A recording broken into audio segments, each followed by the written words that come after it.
Praise is to Allah on this Friday, the first Jummah in the holy month of Ramadan. Indeed. So, assalamu alaikum to you. My name's Ashraf Garda, and yes, I host the Ashraf Garda show, which we do every weekday throughout the holy month of Ramadan. And as always, I'd love to engage with you, and you can do that 061 766 0355. Pretty straightforward. 061 766 0355. That's the WhatsApp's connection, and you can do that via text or via voice notes, and both of them are just cool if you do just that. So please go ahead and do that. So much to talk about today. Later on, we'll talk to Maulana Ibrahim Bam about how the Newtown Mosque, or the Hamidia Mosque in Newtown, Fordsburg, was actually started as part of our whole history about looking at historical or mosques of significance in our country. A fascinating story around that one there, I can tell you now. But also, we will talk about a really big issue that we covered even yesterday around this growing vigilantism in Deep Stewart, north of Johannesburg, right? And the person, the Zimbabwean Elvis Niati, not just killed but burnt to ashes yesterday. 43 years old, got 4 children, apparently because he's Zimbabwean. Okay, big issue. We will certainly talk about that. But what we're going to start with is the launch of the Defend Our Democracy program that was launched yesterday. In fact, I'm going to chat to Reverend Frank Chikane about that democracy renewal. What does that really mean? So we'll talk to him, and we'll get analysis on that, and perhaps even around Deep Stewart, because of this growing xenophobic or Afrophobic vigilantism that's taking place in our country. And we'll speak to Fidel Haffiji, who's the associate editor at the Daily Maverick. That comes up later on. Always want your comments. You can watch us on various Salam Media social media platforms, particularly Facebook as well as Twitter. But also you can engage by listening live on audio, which is just, go to the Salam Media website, by the way, salammedia.com. There's a link that says listen live, and you'll be good to go and listen in. And you can comment on those platforms as well. Right. All of that important. All of that really matters. The show itself brought to you by the Africa Muslims Agency. Imagine the joy that a meal brings to the fasting family in need. This Ramadan, join Africa Muslims Agency to provide meals to the fasting for 100 Rand a day, a food hamper for 1,500 Rand, or feed a village for 15,000 Rand per day. If we can imagine a better world, we can create it. Donate today. Call AMA on 011-834-8685 or donate online. Africa Muslims Agency, commemorating 35 years of empowering, educating, inspiring. World-class financial services only at Sapphire Global, your financial partner. If you are looking for Islamic Sharia and ethical financial products, look no further. Sapphire Global offers a wide range of financial service offerings, from short-term to life and investments. A full-service center with all financial requirements under one brand. Our highly skilled and experienced consultants are ready to help protect your financial future. Contact us on 041 001 0184 or visit our website on www.sapphireglobalfs.com. Sapphire Global is an authorized financial services provider. Zakah has the power to end extreme poverty. If the whole world gave zakah, it could end extreme poverty many times over. Islamic Relief has been distributing zakah for over 38 years. Our zakah policy complies with strict Sharia guidelines. It's endorsed by qualified scholars, and it only goes to eligible rights holders. So, harness the power of your zakah with Islamic Relief.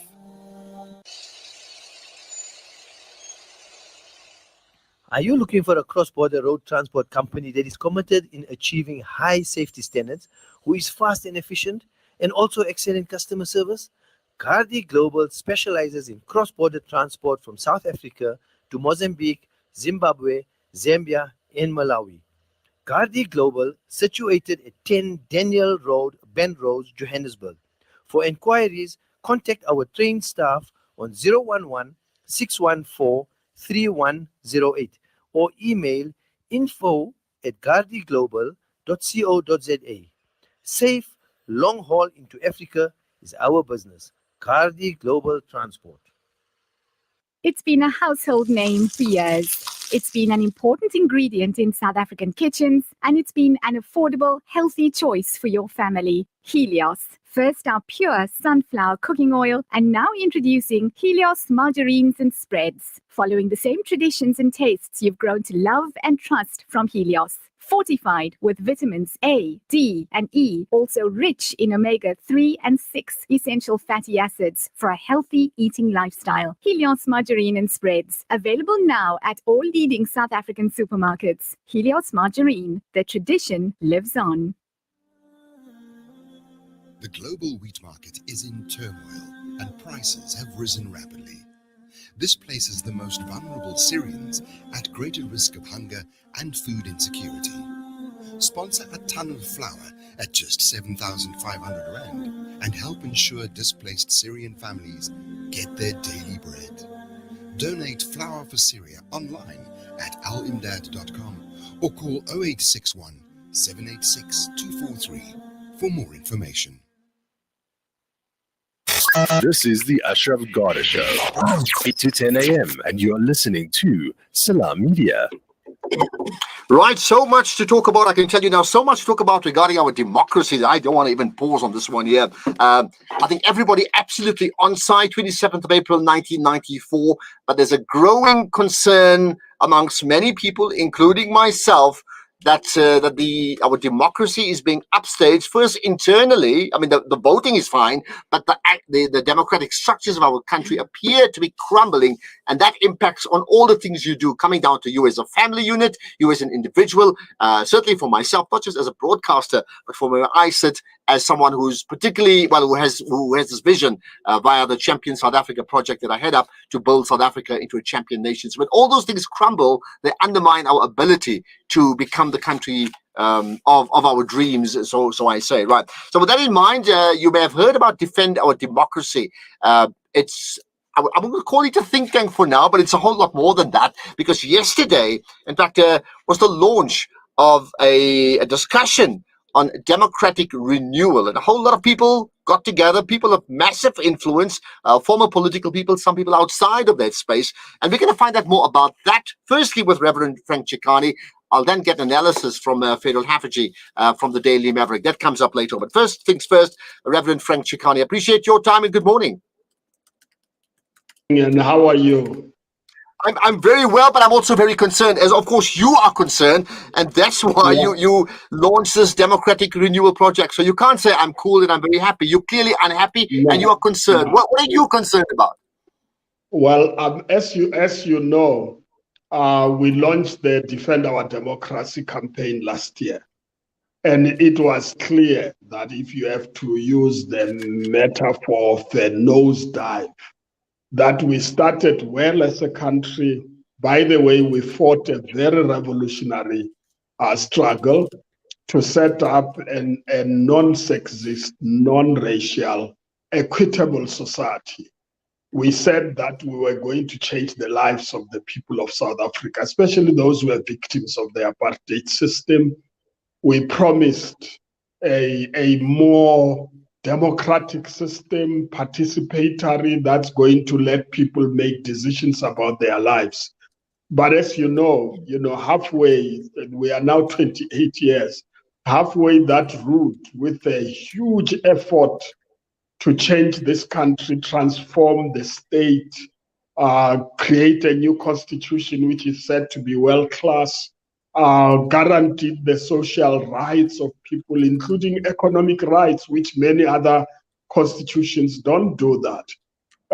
Criminals captured us as a country, to be specific, captured the leadership of the governing party, captured leadership of state-owned entities, attempted to capture parliament, and also attempted to capture the judiciary. And the prosecution authority was captured, the police, the security establishment, all that put us in a situation where we're nosediving. The country that was doing well, envied by many in the world, changed course. And that's why we fought since 2015 to stop the capture of the state. Okay, And, I thought you used I thought Frank Chikane, Reverend Chikane, used a fascinating phrase. Normally we would say we captured the criminals, and you said criminals captured us. I think it's a fascinating phrase to use, right? The question to you, just for now, before we look at your program, right, is why do you think that happened? I mean, how, if you can put it into a nutshell, into one liners, look, how did that actually happen? That criminals captured us, as you describe it. No, I mean that's quite easy. It's using the revolutionary theory. I would say there were counter-revolutionary elements amongst us who came in for their own interest, other than the interests of the people, collaborated with the syndicated world. I mean, the billions that have left this country used criminal networks to take the money out. And so they took advantage of vulnerable politicians, those who were compromised, and used them to achieve their objectives. And when we woke up one day, we realized, oh, we're not making decisions for the country, but others are making the decisions. And the money is going into the pockets of other people rather than serve the poor people of this country. And for yourself, who's led as an activist, but also been very much part of being close to the former president. I'm talking about Thabo Mbeki at the time. When you say we woke up one day, when was that one day for you? I mean, can you remember that one day that you woke up and you realized, oh my goodness, my country's stolen? No, actually, I was aware of the process of elements building in that direction, but I never thought they would actually capture us. I never thought they would take over the levers of power. But by 2014 or so, we're tolerant. People were saying, well, there were changes from Mbeki to Zuma, etc. Maybe it's normal politics. But by 2014, it became clear that they had moved into all aspects of the state, starting with capturing the intelligence services, the leadership of the police, the prosecution authority, and then into the state-owned entities. That's when it became clear. By 2015, we then, as veterans of the liberation struggle, took a stand, as you would remember. And you need to revisit my 33-page document I took to the Thule House, to the leadership, and said, we have lost our direction. The trajectory has changed. We are going in the direction we never thought would go, and there must be change. Well, I want to revisit that. Yeah. What was the quick response at that time from the Thule House to your 33-page document? At that time, I mean, there were defenses. Remember, people were still thinking. They were still there. They were in their spaces. If a person is compromised, a person can't listen to rational thinking, and therefore. That was difficult for some of them. They thought I was actually fell out. If you will remember, I said you lose an election by 2016 and 25 years later, and there was a headline news to attack me. But I said, if you continue the way you are doing it now, you will lose an election because the people will turn against you. Because you were. All right. So with that in mind, right? So you mentioned Defend Our Democracy was launched a few months back, but in particular yesterday, the launch of a program, right, on consultation, I suppose, on democratic renewal. So tell me more about that. Why has this program been launched? What is the end goal of the program? When we started DOD, we were stopping the violation of our constitution, undermining the constitution, creating instability and creating vigilante groups to take over this country. And we said no. But in the process of doing that, and indeed we had an impact, much of that is fading away. But then we realized, no, the culture of corruption within the society has gone deep into the local authorities and on the ground, influenced politicians to think that the only way to go to power is to buy votes and etc. Once you buy votes to be a leader of a party, then you will be, you will be bought when you are leading the country. And so we decided that we realized the problem is bigger. You need to bring all South Africans to come and discuss this issue about renewal of our democracy because it has been corrupted. Okay, so it sounds very fancy, and I mean I'm certainly on side when it comes to renewal, but it does suggest that if you're renewing democracy, it suggests some parts of our democracy is pretty rotten. That's why a need for renewal. I'm just thinking about some fruit that gets renewed every season, right? What's the implementation plan? I mean, as part of this consultative process, I mean, give us a window into what you're going to do and what you expect out of it. Yeah, the discussion document was launched yesterday. And we hope that this document will go to all sectors of society, will go up to family levels, that families must discuss this document with their own children and etc. to make sure that we all understand what went wrong and we all understand what we need to do. And then people will make contributions about what we need to do so that the derailed train goes back to the tracks. And yesterday, I did say in the launch that we want to reverse the downward spiral, firstly. We want to regain the core values of the society we plan to have by 1994. We want to repurpose our politics. We would like to revisit and reimagine the future of the country. Okay. We want people to discuss that.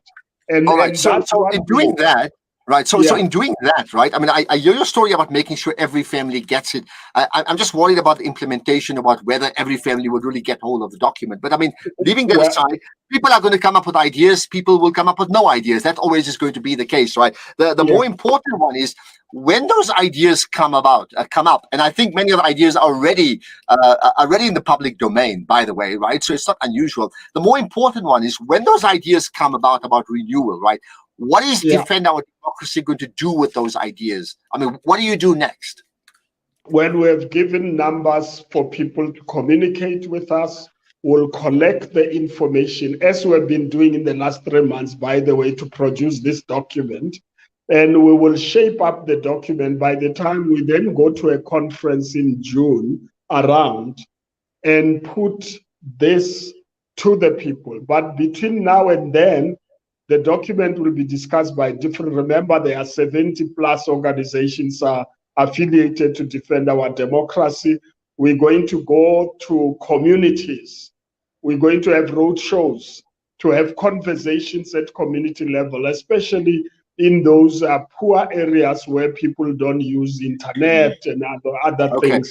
We will be there to make sure they make a contribution to this development. By the time we get to the conference, we would have heard a lot about what South Africans would want to have. Okay, so do I take it once they deliver these their own contributions? And interestingly, we speak today in the month of April with the anniversary of 27th of April 1994 coming up pretty soon. That in the past you would have taken those contributions, and I'm talking about someone like yourself, Reverend Chikane, you would have taken the contributions and delivered it to your ruling party, which is the ANC, which is a party you've been a part of. Now do I take it, when you get those contributions from the country, even people like myself, in fact, you will take that contribution, shape it, reshape it, and finally put it down as a template for a new type of democracy outside of the ANC. What I'm asking is this being set up as a political party? No, we can't make that decision because the people of South Africa have the right to make those decisions. No, we will take the package and we are expecting all sectors to be represented. We will then say this is what the people of South Africa want. and all the parties will then be told what South Africa wants. Because for you to govern us, you need to be elected by us. And we're going to empower, you'll see the document says, we envision a new politics that will enable people's power. So we're going to empower people who will decide who is going to be elected and who's going to lead us, and not somebody who's captured by other interests Okay, or personal interests. fair I think enough. that's the story. Yeah. But let's take someone like myself, okay? Yeah. Honestly, if you ask me now, Ashraf, who are you going to vote for in the next election? I'm absolutely struggling to find a party that resonates with me on the one hand, but I'm absolutely on side in doing what's best for my country, okay? So if I came to you and said, Reverend Frank Chikane, and defend our democracy, I think that if you want the voice of the people, I want to vote for a political formation like yours. And if sufficient people do that, would you respond in that fashion by saying, okay, the people want us to be a political formation and therefore we will begin contesting elections? Well, you see, you want me to put the horse before the cart. I can't make that decision. I think the people of South Africa are going to make that. We're going to get a movement across the board. Actually, some people said, oh, it's another UDF. You know what I'm talking about? Some say a UDF of a new reality. The point is, we used to organize street by street, township by township, city by city, to make sure people make the decisions. So the crooked politician, the compromised politician, will know once we have gone down the ground up to the families that they will not survive, they will not be in power, and they will lose an election. And therefore, the parties will reshape themselves in a way that the people want. If they don't, of course, people will make their own decisions about what they do to them. Now, if I look at the UDF, and I mean, yes, you touched on it, and the UDF, I think, for people who don't know what it is, the stellar grassroots movement that I think is a symbol of all the great things of what people can do in our country. So perhaps answer this question. I mean, does this formation of Defend Our Democracy, does it borrow on the strengths of the impact of the UDF in that period of the late 80s leading up to 1990 and 94? Well, I mean, we learn from the past. We learn from experiences of the past. But I think this document talks in particular about a united front of the people of South Africa. So it's across the board, across the political affiliations and interests, or based purely on the interest of saving this country and making it a country our children and grandchildren will be proud about. That's what we want to do. So the language is already in the document that it's a united front of the people of South Africa. So we know people keep on thinking about UDF. I was part of the UDF, and it was a massive movement, and we went up to street level. And people in my street made sure I was safe during those difficult times. We need a movement that's such that no political party will ever take advantage of the people of South Africa again. And that's really the level of consciousness we would like to create in the schools, in families, and make it our primary responsibility to make sure the country never gets captured again. Well, here's the thought before we wrap up. I mean, in the UDF period, of course, they were working outside of Parliament because, the ANC itself was banned, and all the black formations were banned at that time, right? Yeah. This is different. In fact, we have a democracy, right? So you made the point that the people will choose their leadership at grassroots level. But when they choose their leadership at grassroots level, does that leadership then get elected into Parliament? Or does that leadership that they choose then work outside of Parliament? That's one point. And the second point is, you also made the point of ensuring that that leadership chosen will be held accountable to the people. How are you able to do that in practical terms? Well, I see. I mean, if you move from the party to what the people can do. No, I take it as an integrated operation. As we develop this movement, the parties will know they will not ignore this movement, and they're going to either shape up or ship out. I think that's really where the options that they have. If they ship out, the people will decide what to do. If they shape up, of course, they represent what the people want. That's perfect. But in the document, there's a paragraph there already which talks about creating task teams at every community levels to monitor what government does, to monitor budgets, to monitor what the politicians are doing, to make sure that the services are delivered to the people. So we're no more going to leave it to the politician or the councillor.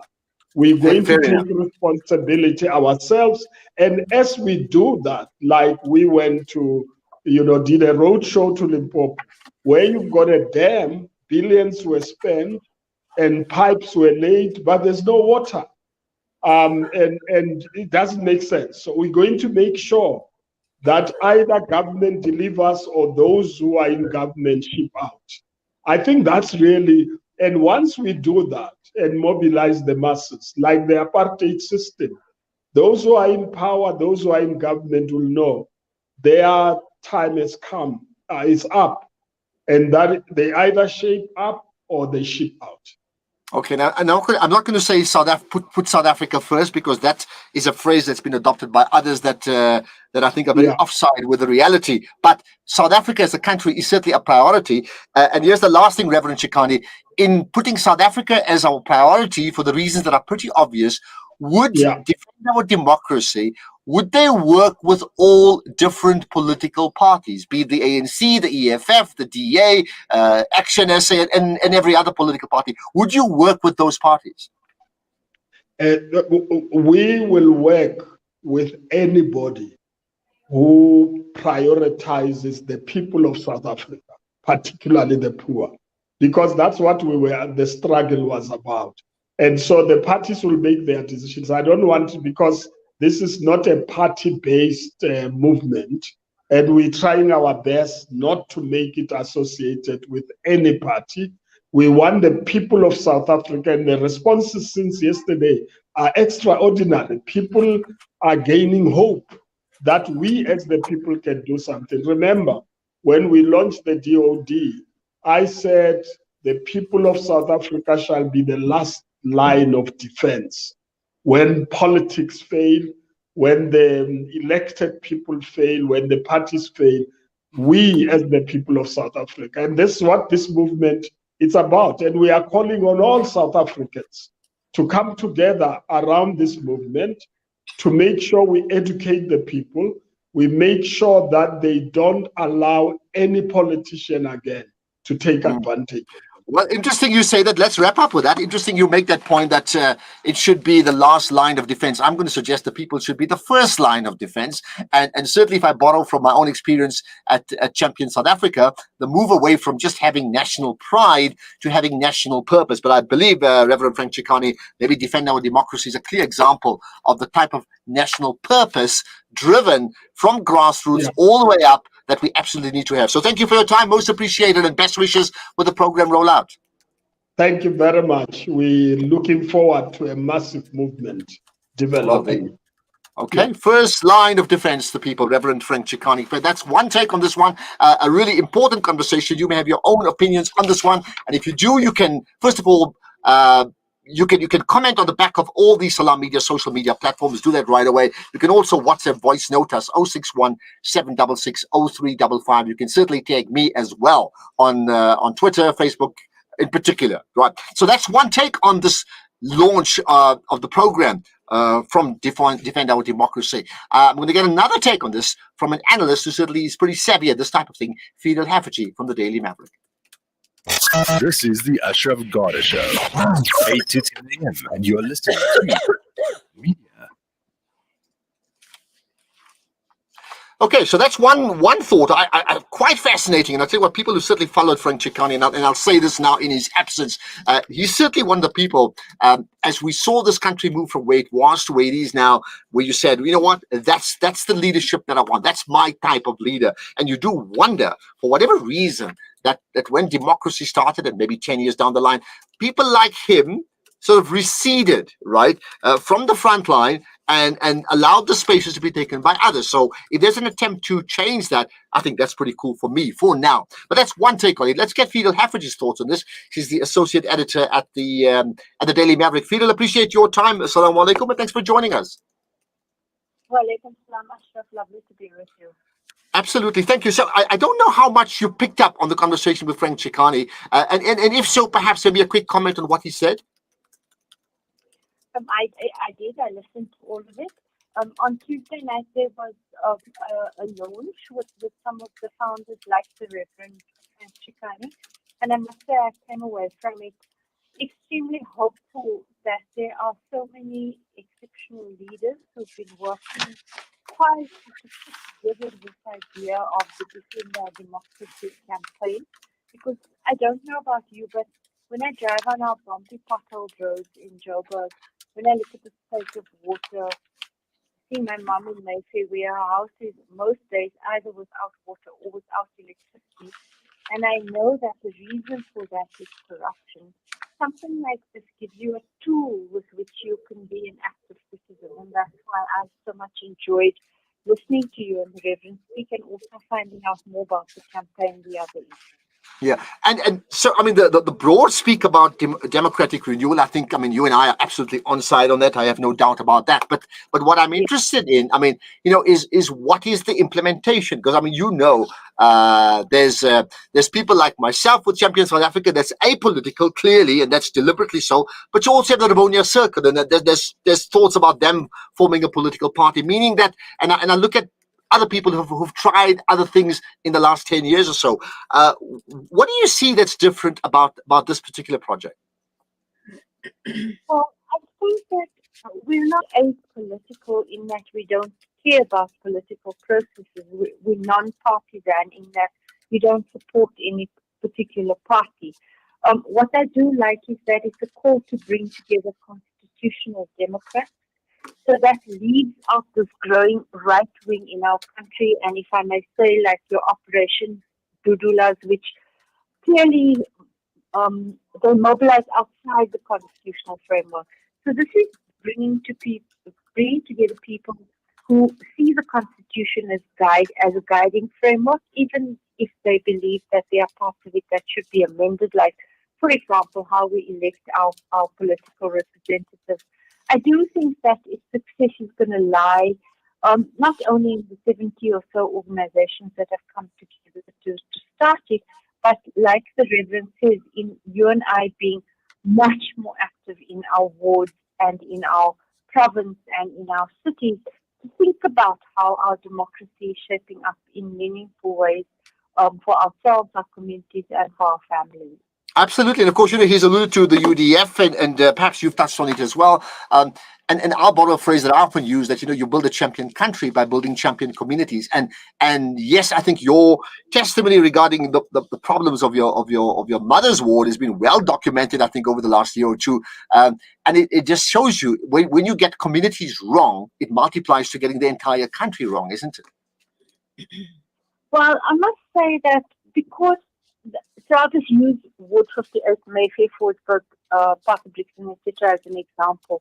Because the community is so active and so co-caring about each other, it's mobilized to elect a different councillor, that's Councillor Rikin. And now when I go there, you can actually see the changes of a caring community. It's looking better. There's more hope in it. Obviously, it depends on big changes at the level of the city.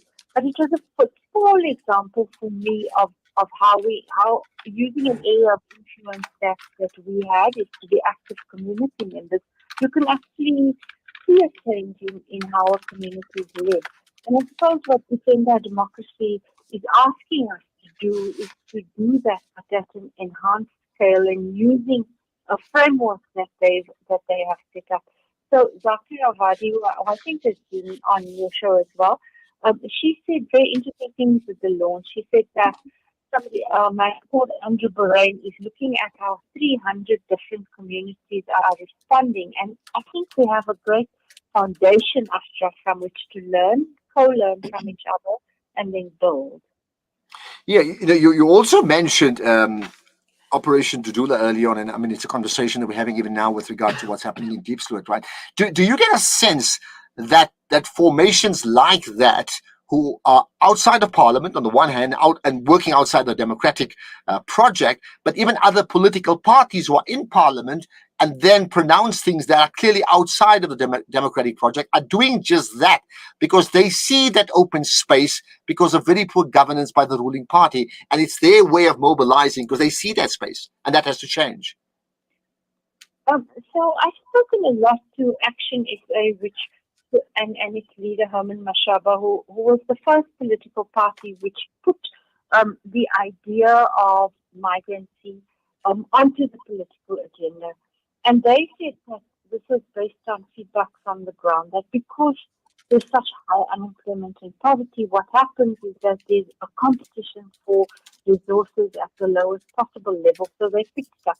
But since then, it's become viral. You've seen the EFF, the Patriotic Alliance, and then now Operation Dudula and Kantlala really occupying a space that we see reflected perhaps today in the French and other European elections, where migrants have become such a huge issue that drives political support. I guess that defend our democracy and democratic positions against that must also hold a similar head of steam, because what happened in Dixford should surely make all of us sit up and take notice. I heard, for example, the other day, Ashraf, that in Rosettenville, Operation Dudula members were working with the South African police to go around asking people to see their passports. Now, that's very ominous. It feels like the Dompas days, and when Dudula works with the police, then you can see the dangers that face us. Absolutely. Therefore, in terms of going back to defend our democracy and this democratic renewal project, right? What do you think they need to do? I mean, you mentioned that it's also fairly already broad based, and I'm just thinking about the mass democratic movement at that time, right? But what do they need to do to get right to ensure that their dream of this democratic renewal will materialize? Well, I think if I may just differ with you, is when you speak about them, you speak about they must get right. What must they do? It's not a top-down thing at all. It was started by people who came together because they were concerned about the direction our country was taking.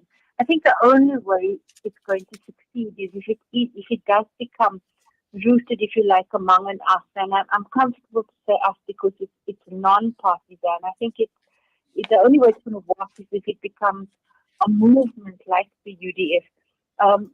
Dudu Meti, one of the people I interviewed who was with the campaign, said they don't see it as the UDF because the UDF's purpose was to oust an illegitimate regime. Their purpose is not regime change, it's democratic strengthening. But the way they're doing it is similar, Ashraf, in that they are requiring of all of us to be part of this movement and this moment.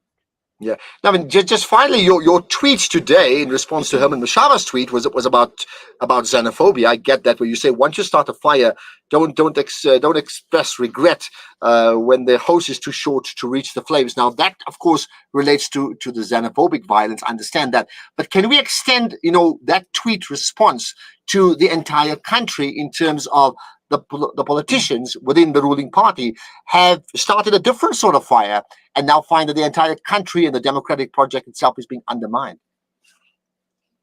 I guess so. I was interested last night, Ashraf, to read one after the next party leader issuing statements regretting the horrific death of Elvis Nyati in Dixford. And that's always because even though those same politicians have been fanning the flames, that's why increasingly, I'm not sure about you, but I put my trust rather in champion South Africans or ordinary people rather than political parties, because they always they always fail us on the downside. Well, I think you're right about that. Perhaps here's the last thing then. How do we get these community champions, these champion South Africans in their own communities who care deeply about their communities? How do we get their voices heard, A, at community level, and then B, at national level? How do we make sure that they become the most significant voices in the country, not the other way around? I think they already do that in significant ways. In July last year, we were at a horrible precipice in our country that when the violence and the looting occurred. But within 3 to 4 days, South Africans had said, sorry, that's not our story. And you started seeing trucks of bread and food being trucked down from Johannesburg to Durban. You saw people everywhere around the country cleaning up. And what's so tragic about Operation Dudula is that its leader in Councillor Lux was one of those people who said not in our name. So it's very sad to me that he's now become this hate-filled person. And the story of how he got there is still, I think, a subject of an investigation. Absolutely. Well, Fiedel Hafford, appreciate your time. Feel free, by the way, to amplify what you've just said. If you wish to, just tweet it even just now and just tag me.